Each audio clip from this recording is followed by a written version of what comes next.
Hey everyone, welcome to the third episode of Karma Returns presented by Deepali Ramanandi and powered by Creator Club.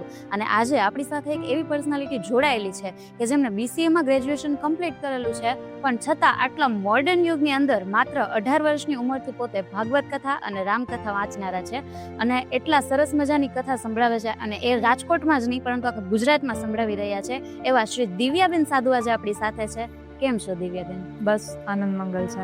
જય સિયારામ. જય સિયારામ. પહેલા તો Karma રિટર્ન્સમાં તમે આવ્યા એ બદલ આપનો ખૂબ જ આભાર. અમારા ઇન્વિટેશનને ધ્યાનમાં રાખી તમે અહીંયા પધાર્યા. પહેલો પ્રશ્ન મારો એ જ રહેશે કે તમે આટલું સરસ ગ્રેજ્યુએશન કમ્પ્લીટ કર્યું છે, આટલું સરસ તમારી પાસે કેરિયરની ઓપોર્ચ્યુનિટી પણ હતી, છતાં તમે કથાકાર બન્યા, એના પાછળનું કારણ? ખૂબ સારો પ્રશ્ન છે આપનો. જેમ શ્રીમદ ભાગવતમાં કહેવાય છે કે પરીક્ષિત રાજાએ પ્રશ્ન કર્યો એ પોતાના કલ્યાણ માટે ન હતો પણ જગતના કલ્યાણ માટે હતું, માટે વ્યાસજીએ કીધું કે વરિયા નેશ તે પ્રશ્ન.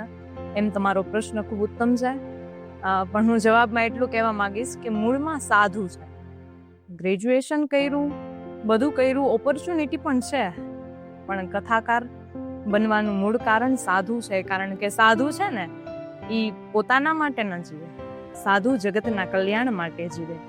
જો હું અત્યારે જોબ કરતી હોય, મારું કલ્યાણ થાત ચોક્કસપણે, આપ જાણો છો, મારું એકનું કલ્યાણ થાત, પણ મને વિચાર આવ્યો જગતનું કલ્યાણ કેવી રીતે થાય, કે લોકોને એક સદમાર્ગ પર કેવી રીતે લાવી શકાય.